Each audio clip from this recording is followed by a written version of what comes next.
Sign me up. Like, oh yeah, I'm all in. And then the drum started. This primordial African drum started. This Sabamfu, our teacher, started just on this drum. And I ran like a sprinter to the altar and got down on my hands and knees with my head on the floor and bawled my ever-loving guts out. And I don't know what for. Okay. I don't know what for. I couldn't identify anything that I was grieving or had grieved to those depths. And there it was. So for me, it's not a matter of if, just when. And I'm much more purposeful now to do it on purpose and to do clear purification processes that is willing to take the lid off of this and look at what's there and the shards of this. And if our teachings are true, then anything that's unresolved, unhealed, unattended to is a magnet to attract to itself that. So it actually grows. So we've got a lot of hopefully indicators and hopefully some inspiration to say that I'm going to continue to look at this and to tell the truth about what I'm seeing, and then to take out a root system that is not something I want to be growing, and to put another root system down, new thoughts, new teachings, new ideas. Thank you so much. You, as you're talking, you said you are much more purposeful now.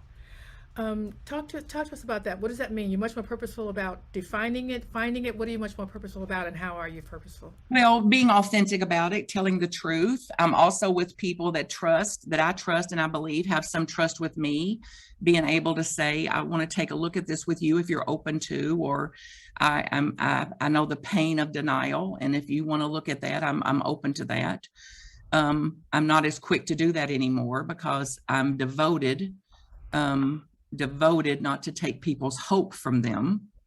And I also, there's some aspect of me that's hell-bent on taking people's hope from them. And by that, I mean false hope. This delusions that we're not going to have pain or suffering or losses or something, that we're going to be here in this human experience and bypass all of this. I also am purposeful to look to see at what caused the upsets in me before they get so extreme. So I'm quicker to attend to it instead of suppressing it, depressing it, and disowning it. I'm also more called then to go back to the basics of some of the teaching, our teachings, and what is based on these how to do church experts. Many of us here are involved in churches, not everybody, but even if you're not, this I think applies to our families, to our relationships, significant relationships, workplaces, or ministries. That back to the basics on these things, meaning the ones that are going to have the stamina and the resilience to be able to see this through and to fulfill this calling that we have, calls us to operate in the basics of this, which is back to our teachings, the importance of prayer, the importance of mind treatment, and not just talking about prayer and talking about treatment, but actually in practice of that. And that we then extend that to others. You know, so many people say new thought is the best kept secret. And it's like, if new thought, that's not something to be proud of. It's like, we have allergies. I have an allergy to it. I still do, even after all these decades of the notions of evangelism. Instead of like, it's time to do some evangelism. It's time to say, this is what works for me. This is my teaching as I understand it, and I want to offer this out to the world. So one of my primary mission is to serve those who serve, and to get empowered teachings to the whole of the planet. So not to be so kind of afraid or worried about offering these teachings out because I'll be seen as an evangelist or some snake oil salesman or something. It's like they can't have a thought about me I've not already had about me. It also means, I think, PJ, dealing with this and the consequences of this, or the toxicity of this suppression, depression, denial, and to deal with that more quickly, to not let that go as far. And I don't I've never met anybody that said, oh, I'm glad I put that off all those decades. It's like, well, no, I wish I'd have dealt with that a little sooner. I wish I'd have felt a little more equipped to deal with that. So we have a way then to offer this out to people. It's also, I'm much more mindful about knowing that this is developing a stamina in me, a grit in me, a resilience in me, and that I'm going to have to cultivate and have if I am going to serve the mission that I believe I have here on the earth, that I cannot do it without grit and resilience and tenacity. So I'm mindful then to be tending to that and to keep joy alive, that even in the losses and even in the heartbreaks and the decline and the closures and whatever else is happening, the losses, that there is an element of joy that is tended to. I'm very conscious to keep levity in what I do and to stay as playful as I can. When I have a very thick wiring for seriousness and uptightness and getting it done. It's also that is also anxious. Anxiety is a symptom. It's a symptom. So seriousness is a symptom of anxiety. So I'm mindful when I start to get too serious that I've got to back it on up and bring some levity to this and get a hint of playfulness going here. And I know that I've got to, for me, that there's no formula for this, and that whatever works for me may not necessarily work for others, and to continue to broaden my approaches and to broaden my own bandwidth for my own humanity. And therefore, I have a better capacity to serve the very broad bandwidth of humanity. Gotcha.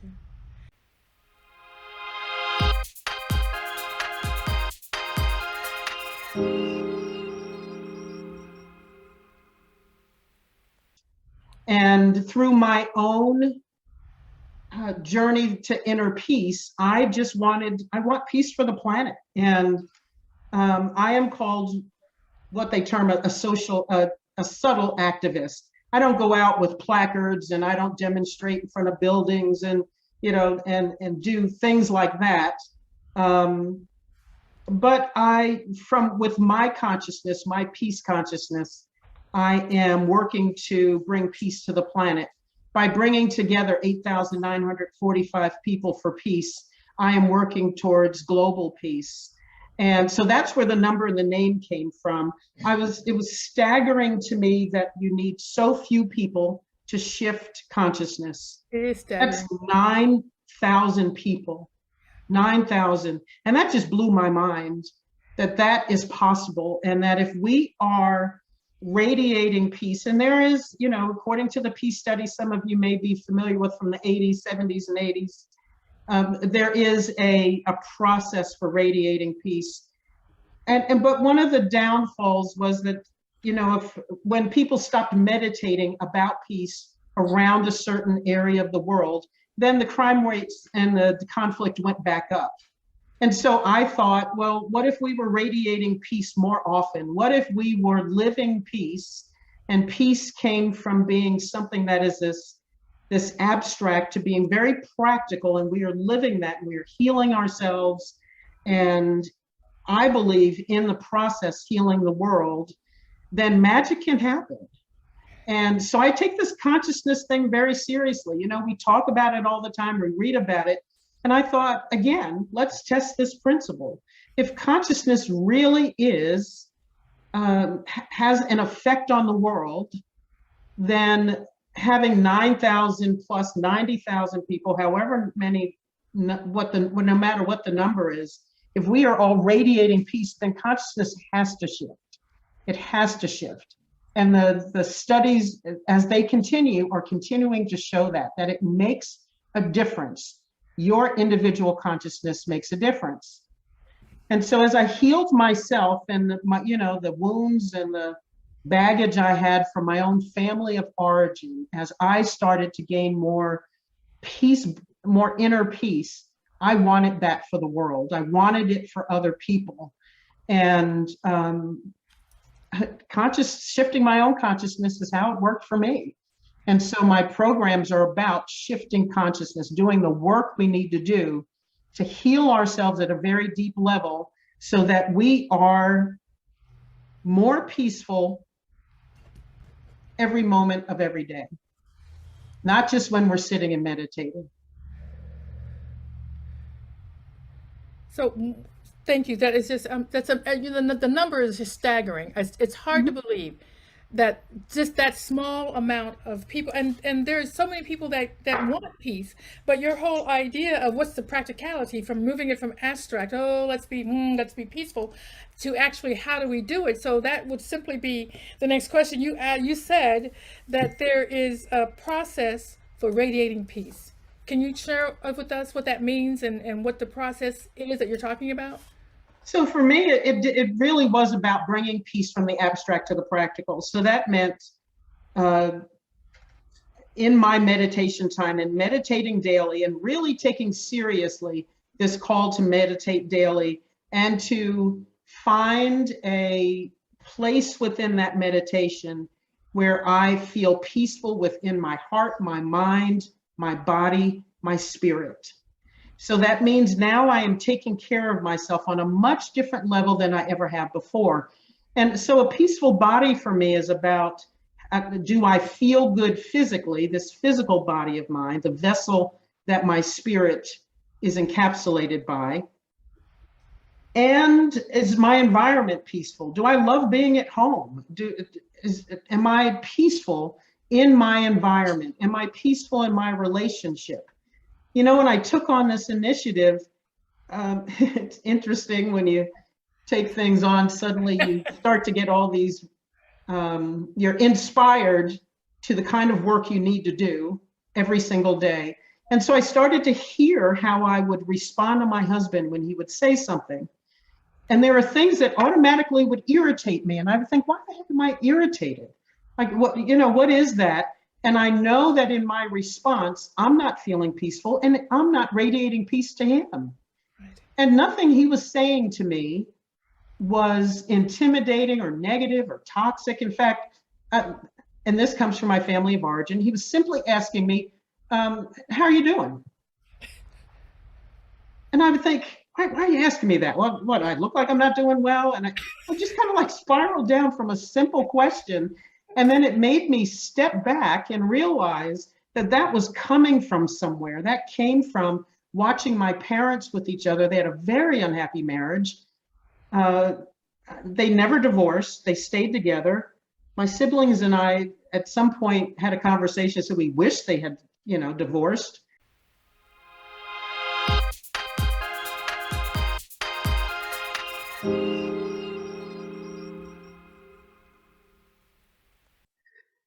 So the book is about forgiveness, but there's a couple of really critical practices, and I've been trying to break them out. Like for right now, the month of February in my community, we are doing a month-long judge-free program. Nice.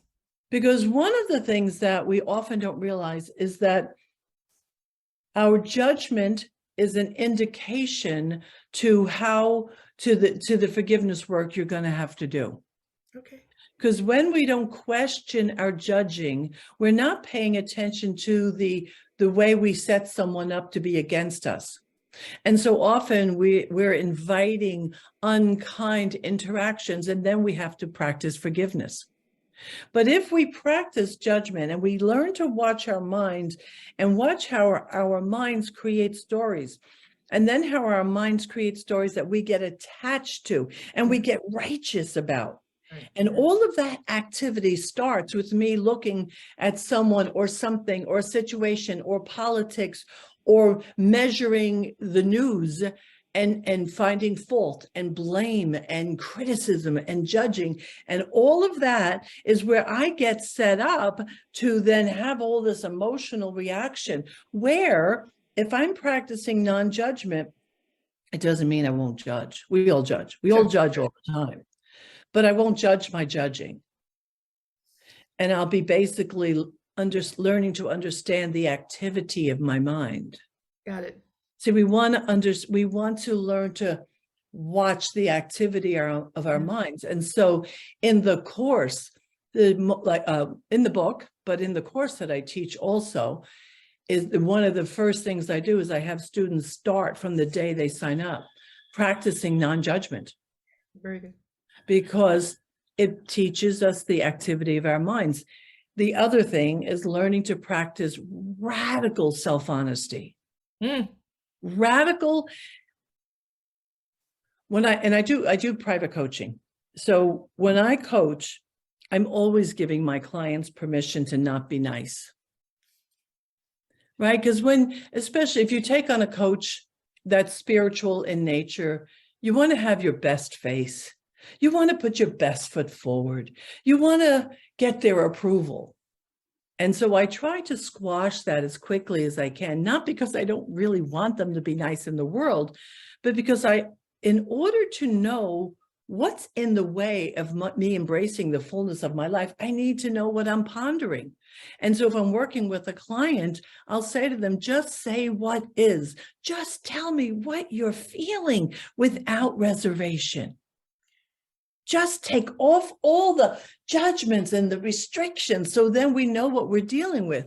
So, and practicing radical self-honesty is about also being able to really to be honest about what we're feeling in any given moment, and to use that as fodder. I just did on our podcast, I have a live podcast that I'm doing now. And on the podcast yesterday, it was about the pearl of the oyster, or one of those. I can't remember the name of it. But we talked about the pearl, that the way that pearl exists is because it was initially an irritant. Right. And so if I embrace, lean into, and wrap my loving, compassionate arms around that irritant, which could be anyone here in the way you live inside of me, I'm going to grow and shine instead of running from. So radical self-responsibility. The other thing is, or radical self-honesty, but the other one is, and this is another big one, my spiritual teacher, and I distinguish her from my science of mind teacher. I had a brilliant, lovely science of mind teacher, but I learned different things. And so from my early teacher, what she invited us to look at was embracing, hear me out, folks, 100% responsibility for my life. Yes. And that scares the bejesus out of a lot of people. Out of all of it's us. a scary idea.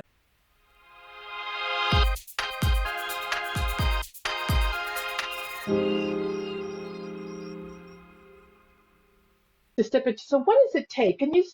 What does it take to be fearlessly courageous? Yes, I know. It's funny because I don't, I did say it. Do I think of myself as fearlessly courageous? I kind of do, and here's why. It's not an egoic thing. It's not because I think I'm all that.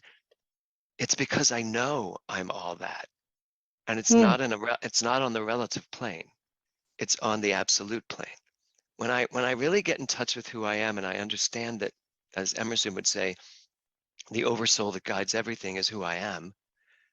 When I really get that, then it's not hard to be fearlessly courageous. I'm unwilling, and many of you know this, I'm unwilling anymore to pretend or to soft pedal or to dilute the truth of what's going on. I'm just not.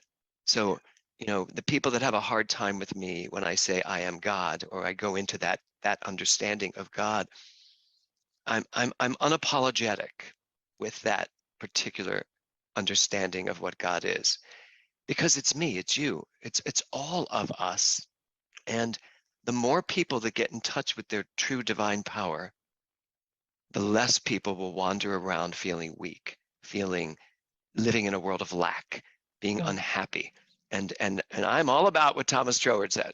Thomas Troward said, our only purpose in life is to enjoy it. So I am all about enjoying life, and I'm not going to enjoy life as a second-class citizen. I'm only going to enjoy life understanding that I am the center of the creative power and I get to use it in my life. And so, you know, I'm so certain of that, so sure of that. I am so embedded in that. It just does not serve me to play small anymore. Yeah. Not that I ever thought I played small, to be honest. But when I look back, you know, people go, oh my God, you've starred on Broadway, you've starred in movies, you've done all these things. What a life. And I'm like, you know what? The entire time I was doing all of that, I was suffering from a very bad case of the imposter syndrome. And so while my outward projection was fabulous, leading man, successful, you know, all of that, great romantic life. Inside, there was a great part of me that was like, someone's going to figure this out. Someone's going to figure this out, that I'm not all that. And it wasn't until I realized, oh, wait a minute, you are all that. And you're so much more. And now I don't really have too much imposter syndrome left. I don't even know if there's anything left. Good. Thank you so much. So, you know, I completely agree. Not that I have to for it to be true, but I do. And I just that absolute knowing. I think talking about when you're showing up as yourself. You talked about, and I think this leads into this next thing that I want to share with, or I want to ask you about, when we talked prior to, when you talked about never shying away from your story.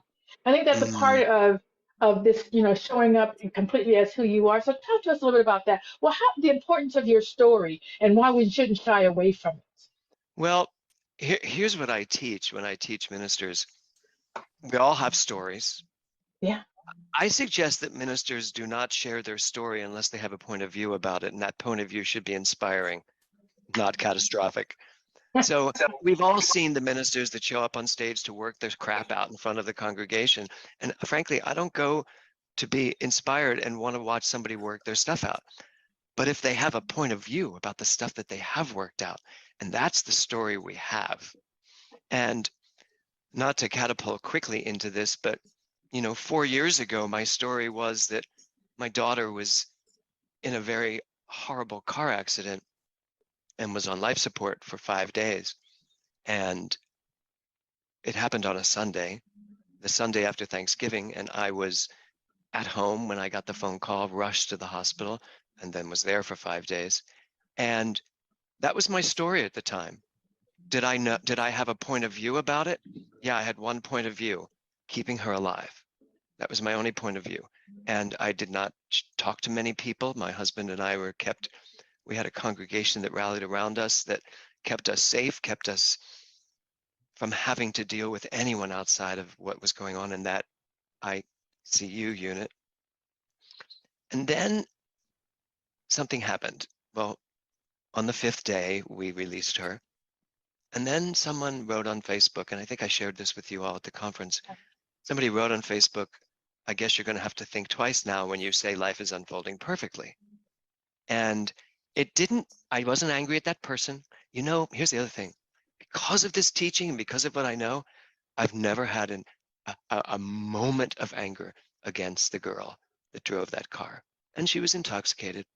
And she was driving 90 miles an hour in a residential area, joyriding. I have never had 1 second of anger against an 18-year-old girl who in that moment of her life made a bad decision. So, and I wasn't angry at this person. I thought, But what did get to me and what did flare up in me was, you need to get right back up on your pulpit this Sunday. Pulpit. I never used the word pulpit. I don't know where that came from. I need to get back up on that stage on Sunday, just like you were last Sunday when Nora was standing with you, singing through the whole service with you. Get back up on that stage and answer the person that wrote that Facebook. And then, James, you can do whatever you want after that. If you want to disappear for 6 months, disappear. But get up on that stage. And I did.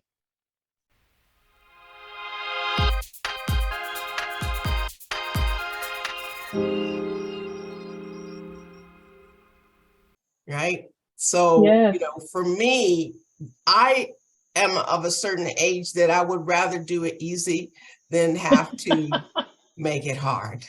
Absolutely. One of my favorite titles from, I think it was Mellon Hall that said it could have been someone else, but anyway, she said, let it be easy.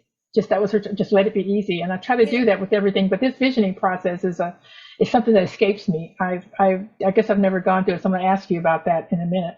Okay, I've never put, heard that, like people troubled by it, so I want to find out what your issue is. Yeah, well, I think it's probably because this whole spiritual aspect, because the visioning process that I've known is a corporate visioning process. Oh no, it's not necessarily. Yes, exactly. So it's got to be different. What you're talking about is absolutely different than what I'm used to doing. So I really want to talk with you about that. And so right now we can maybe talk a little bit about well, there's a couple of things that you just said. Is there a difference, or is it a different level of it? What's the difference between meditation and visioning? Well, visioning has a meditative aspect to it, but depending on what kind of meditation you do, some people want to shut out thoughts. This is kind of inviting in filtered thinking, so to speak. And it's like, what is God's highest idea? What is the divine idea that is seeking to come forth, as opposed to everybody throwing your ideas and we're going to brainstorm about what's best. Right, that's the corporate model. Yes, it is. And if people are just throwing stuff up against a wall to see what sticks, that's exerting a whole lot of energy.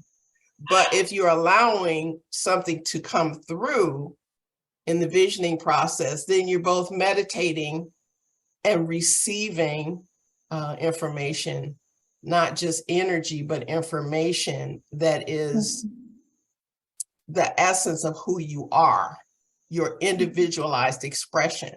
So you may get a certain vision, PJ, and I may get a different vision. And if we are visioning together, there's a place for us to meet that supports the highest and best for all concerned. Okay. So stop playing with those people and vision with me. Oh, I will. I'll be definitely kind of loving what you're saying, and it makes sense to me. So can you just take us through the process a little bit? How many steps are there? Are there steps? Because again, that's another corporate way to, what's the steps? What's the process? But how exactly would you even? There's a process, there's a formal process, and then I always improvise off of the formal process. Okay. So the key question is, what is the highest and best idea? What is God's highest and best idea for this project, for this event, for this ministry, for this relationship, for my finances, for whatever it is that you're visioning about? Call forth the highest and best vision, okay? And then as it's, as you're getting that information, and just accept everything that comes. Because the worst thing, I say, the only way that you can mess up envisioning is to think that you're not doing it right, right? Yes. Because there's no mistakes. And so, when you're allowing that to come through, then you can get specific. What does it look like, right? You may start to get images, and then you don't negate any of the images that come through. Oh, that's ridiculous. I can't see a purple cow. I mean, whatever it is that comes through, you have to be open and receptive to it, right? What does it feel like? So you're aligning vibrationally with the energy of what it is that is seeking to emerge, the highest and best is seeking to emerge, right? And you can ask, are there any other senses that are activated? What does it smell like? What does it taste like? What does it sound like? So allow yourself to be immersed in this divine idea that is seeking to be, right? And so part of that beingness is that I am a component. And so I have to ask the question, what must I release in order for this vision to be realized? And so saying, what must I release? I've got to look at different stuff. I've got to look at, any thoughts about lack. I've got to look at any thoughts about control. I got to think about whatever it is, because when it's a private meeting with you and your source, Nobody else gets to input or judge about who you are, but you get to be in that space with spirit where you're authentically open and listening to what needs to go.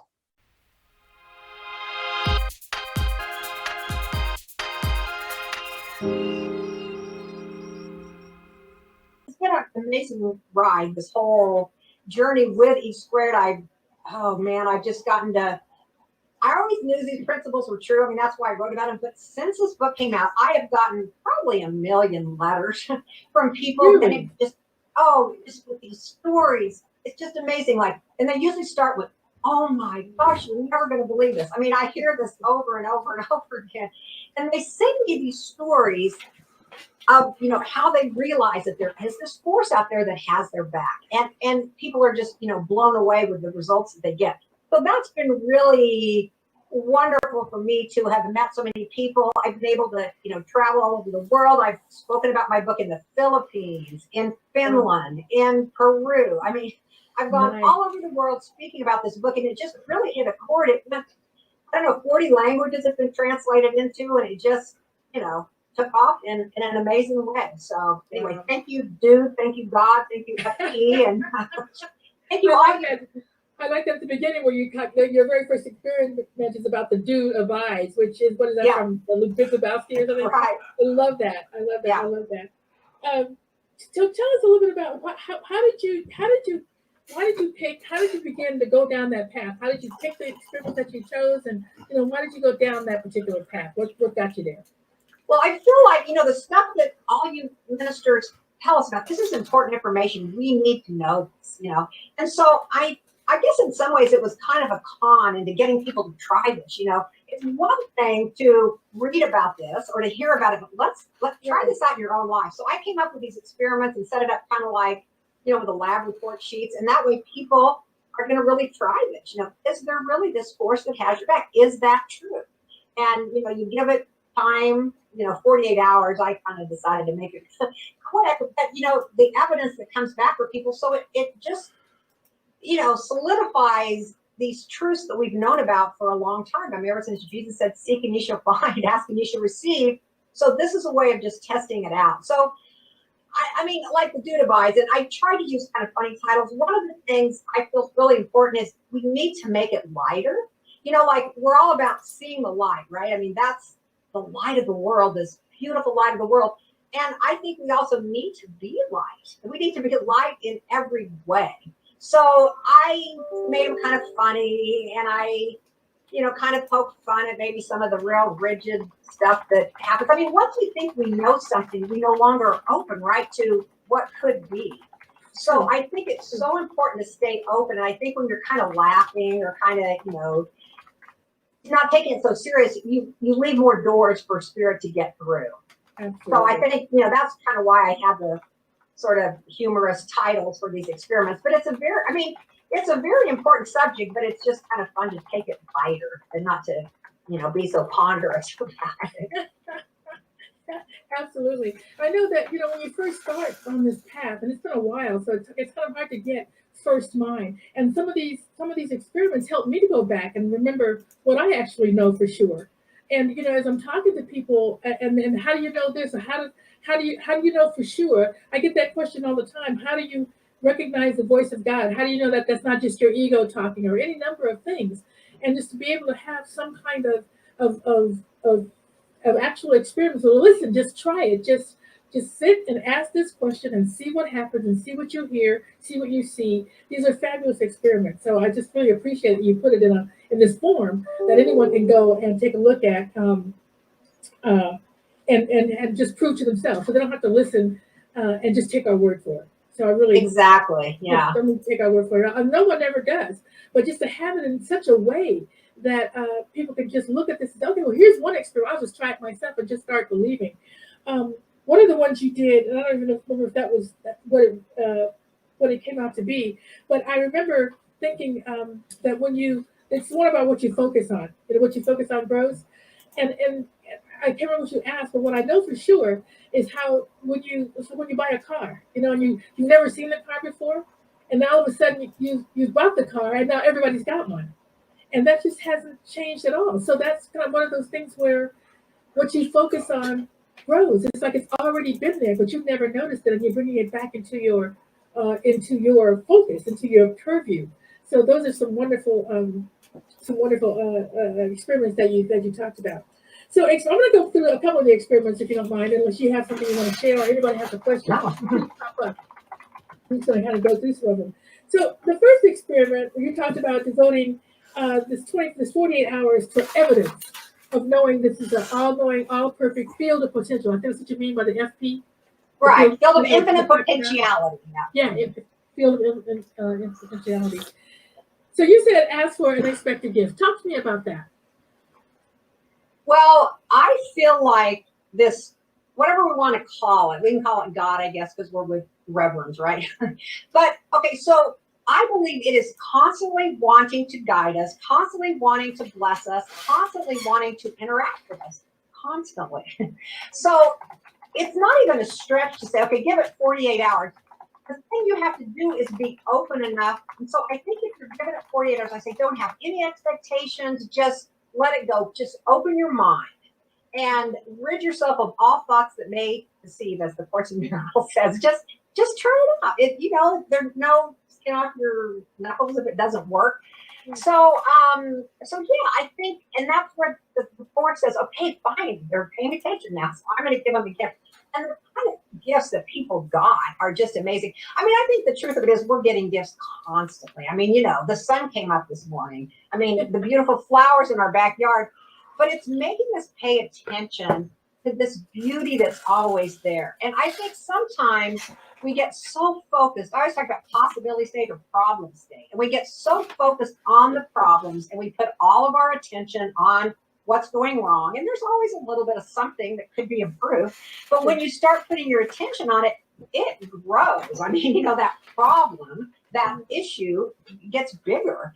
And so I just think it's so important right now that we really put our attention on all the beauty in the world that is still there. It is.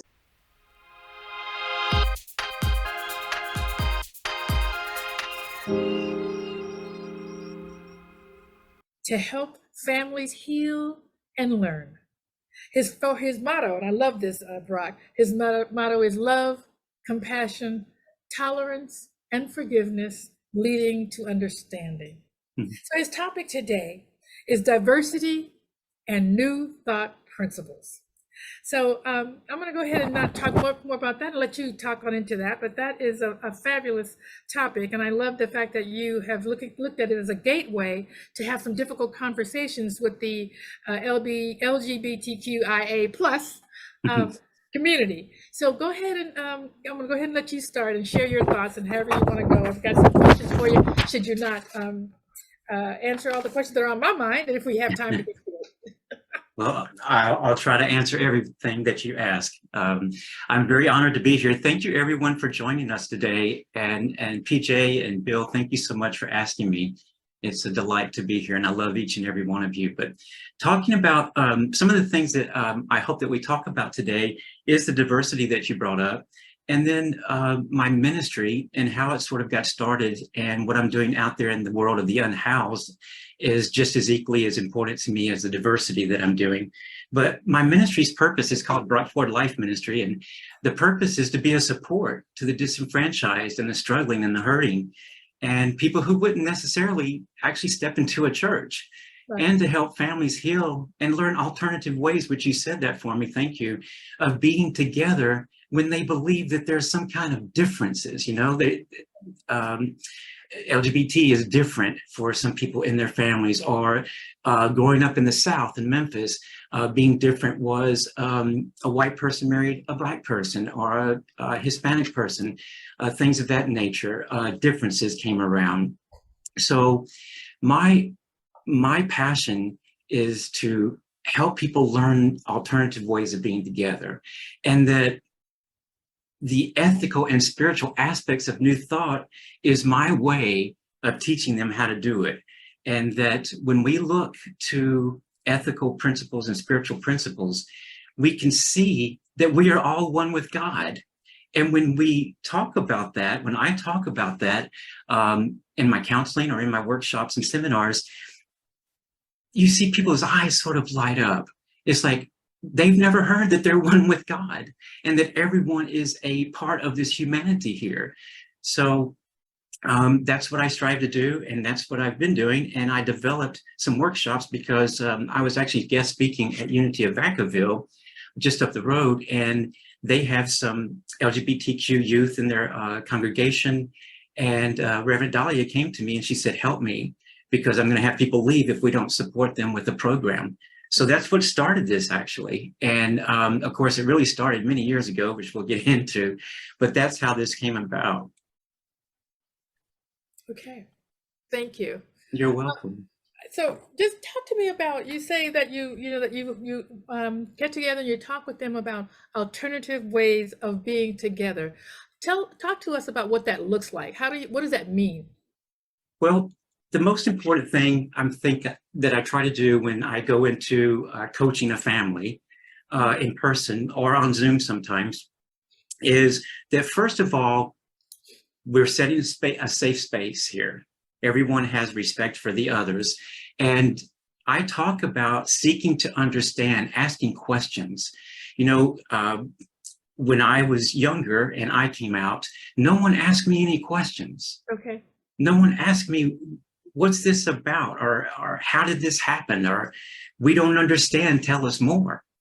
And so I don't want to get into that story at this moment, but when that happened, it became a way for me to help others understand how that they can navigate this path of and building a bridge, so to speak, to their families. So how do we sit down? Mom and dad are upset. My child is different, they're calling it. And whatever that difference is, how can we have a conversation built on love, you know, around respect? And then what I do is I say, what are the questions that you're seeking to understand about your child or your loved one, things of that nature? And I bring in spiritual and ethical principles, because spiritual living and ethical living to me is like parent and child. They're linked, they're connected. And so spiritual living is actually a deeply personal search for the expression of God. And it speaks to us internally in our heart and in our head and in our soul. And then ethical living is the external expression of spiritual awareness, and it's how we project ourselves out into the world. Okay. So when people hear that for the first time, or maybe to be reminded, they go, wow, you know, and what can we do with our hands and our feet? And how are we behaving and acting in the world? And so, and then some people say, you know, well, I'm not spiritual and I'm not ethical either. So then how do we come to a point of, how do we have this conversation with the family to help you understand? So that's where we start. And, you know, and a lot of times, y'all, parents are confused. They don't know what's going on. They weren't necessarily brought up in that world. And, you know, some of them think it's a sin, and that's where all this stuff comes from. And then some of them think that it's against the law, and they have fear for their kids growing up that way. And so that's the diversity part of my ministry and how I go about it.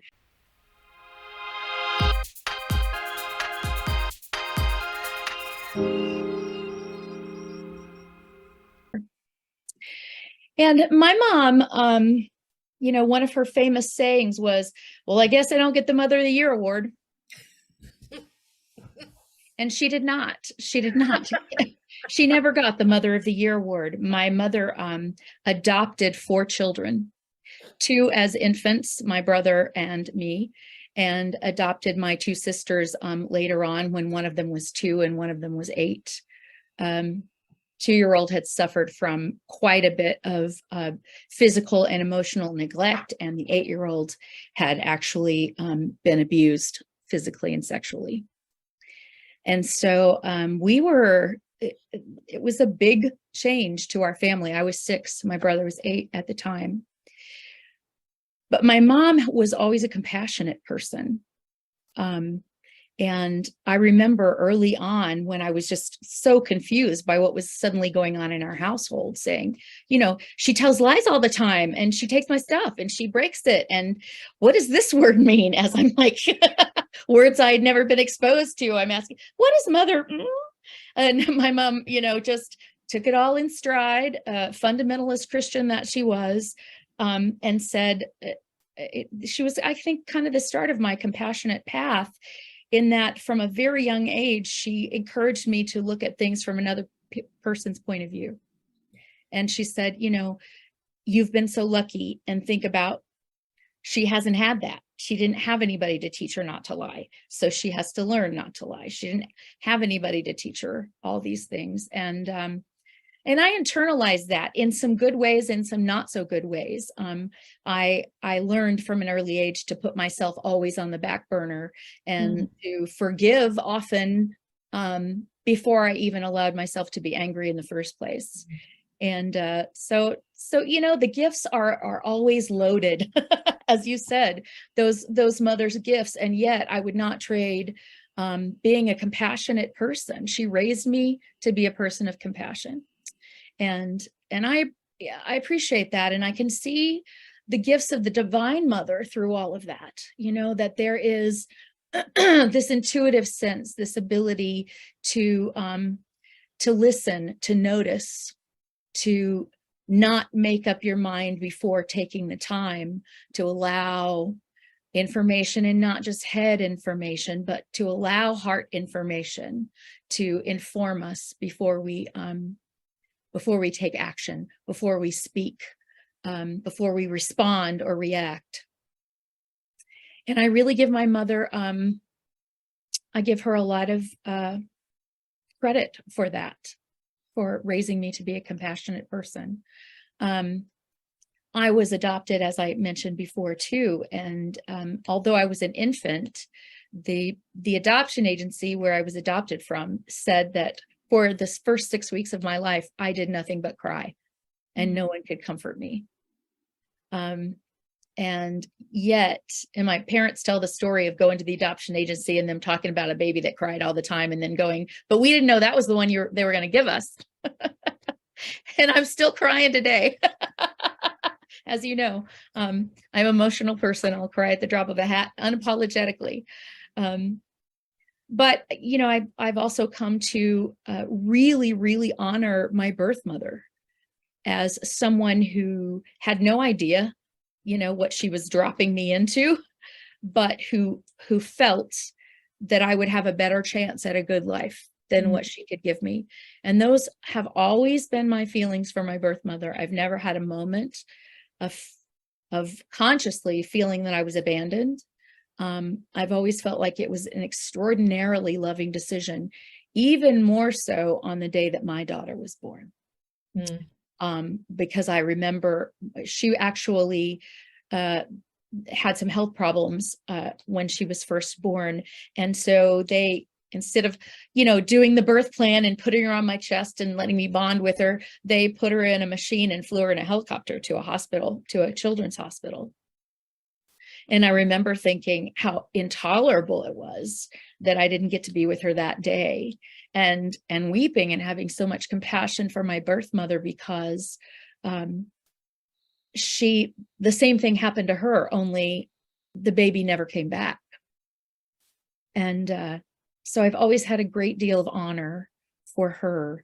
And I think about, Divine Mother, this idea of us in our human form being given all these gifts and challenges and the power of choice, and walking through the world making choices that aren't always in alignment with the goddess, with Divine Mother, with Mother Earth, with all of that mother energy that we honor when we think to honor it, but which we sort of naturally dishonor as we just go stomping through life, not necessarily paying attention.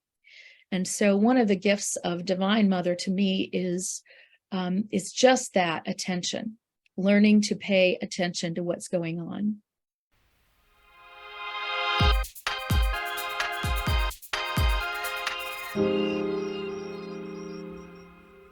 the visible into the invisible. Nice. And for me, that's what this work is doing. It is walking. I'm going to change Ernest a little bit and say science and spirituality.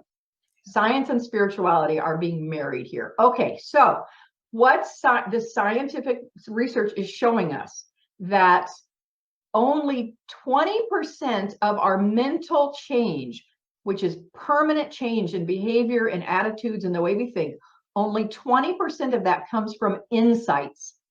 How many times have you gone to a conference, taken a class, read a book, heard a sermon, and you're like, oh my God, that was amazing. You had a big insight about something. But then 2 weeks later, you're like, what was that? Right? What happened there? What did I learn? Yeah. Some of it sticks, yes. But according to this research, 20% of our permanent changes come from insight. Right. 80% come from something else. And that something else is the system that I'm going to teach you today. How do you like that?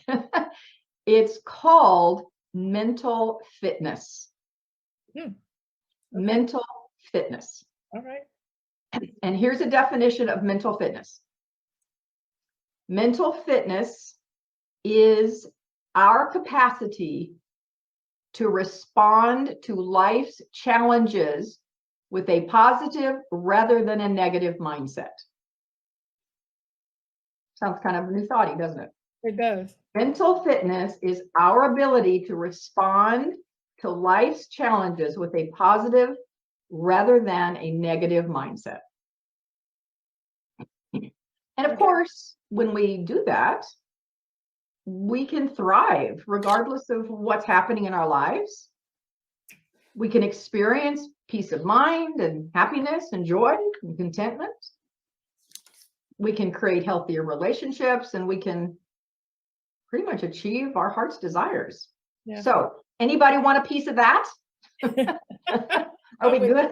Yay, yay, yay, yay. Okay, so I want to give you a few basics. I'm going to lay a little bit of groundwork before I get into the meat and potatoes, or depending on your food preferences, your tofu and potatoes of the work. All right, I did that for you, Lisa, right? And John Carn, if he's on this call, but I don't know that he is. So I'm going to lay a little bit of what I'm going to call scientific foundation. I don't have a scientific brain, so I have to make this very simple so I can understand it and explain it. Otherwise, I wouldn't be able to explain it. So this research has used a scientific process called factor analysis. And in layperson's terms, factor analysis means going down to the root cause of whatever the situation is. What's the fundamental cause of what's happening? So as an example, factor analysis if you look at colors, thousands of colors using factor analysis, you would find that there are 3 colors at the root of all colors: red, blue, and green. They sit at the base of all colors. Factor analysis took it down to that level. If you use factor analysis on issues with a business, it's factored down to 3 potential problems: the problem with people, the problem with processes, or a problem with leadership. Factor analysis says that's the base of any issue that you're having in your company. Okay? Repeat the 3 again. Repeat the 3 again. People, processes, or leadership. Thank you. Just as an example of what factor analysis does. So they've done factor analysis on what causes us to not respond well to life's challenges, to have angst and upset and stress and worry and frustration and sadness and irritation and guilt and shame and all that, versus peace and harmony and creativity and joy and connection and kindness. What they did, this research, factor analysis, to say what is at the root. Okay? Yeah. So far with me? Yeah, good. Okay, cool. So the factor analysis showed, and I'm going to give you these numbers, and then we're going to dig into these numbers: 10, 5, and 3. 10, 5, and 3. I'm going to say what those are, and then we'll really dig into the guts of this. 10 mental saboteurs. Keyword, saboteurs. Saboteurs are found in the limbic system or the brain stem, left side of the brain. This is physiology here. This is brain science. Do we have any actual brain scientists on the call? No? Good. I'm glad. Good. I'm really glad about that.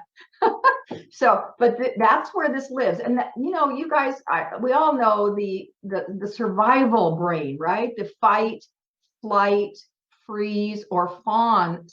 This is primal side of our brain. But it's where our saboteurs, 10 saboteurs, live.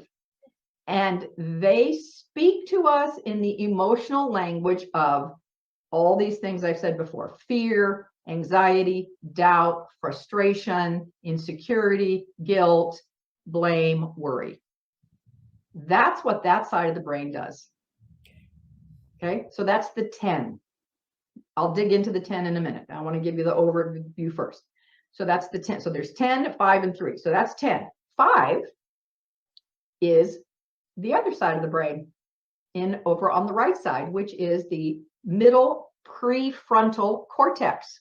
Got that? The middle prefrontal cortex of the brain has in it 5, what in the words of positive intelligence are called sage powers. Sage, S-A-G-E, sage powers. Okay, good. And it speaks in the language of love and empathy and curiosity and creativity and peace, purpose, clarity, innovation, enthusiasm. Those sound like God qualities, don't they?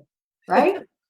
For me, when I layer my spiritual belief on top of this, like, oh my gosh, that's the side of the brain that connects me with the divine. I mean, we're all divine. We know we're all divine. But if we're just looking at our physiology, right, that's the part where God shows up, right, fully and completely. Right. So that's the 5 of our 10, 5, 3 of the factor analysis. That's at the root of how we're showing up in life. The 3, there are 3 mental muscles that we need to develop. Just like if you want to lift 100-pound weight, you can't walk into a gym and do that the first time. Or the third, right? Or the 10th time even, right? You got to start, depending on where you are, with 5 pounds, 10 pounds, 20 pounds, and work your way up. 2 pounds, whatever it might be, right? Yeah. So we need to build these mental muscles.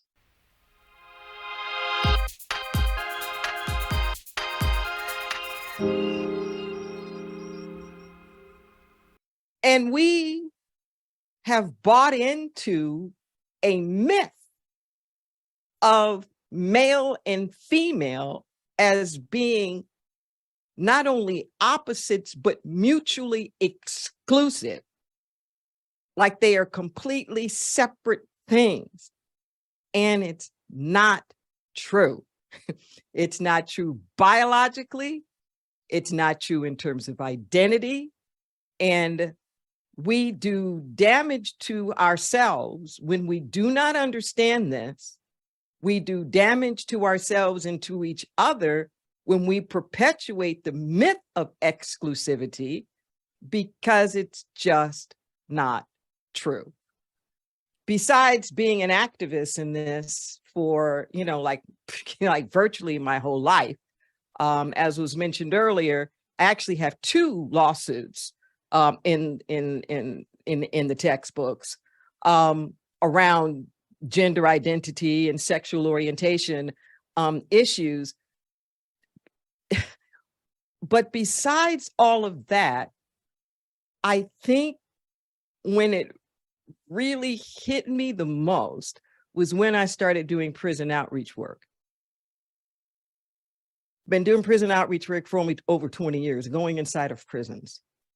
And for whatever reason, it's always been male prisons. And this one male prison in particular that's been our mainstay, you know, for decades now. And what I know is that if these men had been allowed to just express a lot of what we would call feminine characteristics, if they had been allowed to cry or to grieve, to love, to express some tenderness, a lot of them wouldn't be in prison today. They wouldn't be in prison today. But locked into a hyper masculinity. And it was in prison that they learned to chill out. It was in prison that they learned like how to care and, you know, how to have some empathy and some concern and how to grieve and how to cry. But it's to say we really do damage to each other when we don't allow ourselves to be the full expression of all that we're meant to be. Because physiologically speaking, hormonally speaking, we are both combinations. We are combinations of both male and female.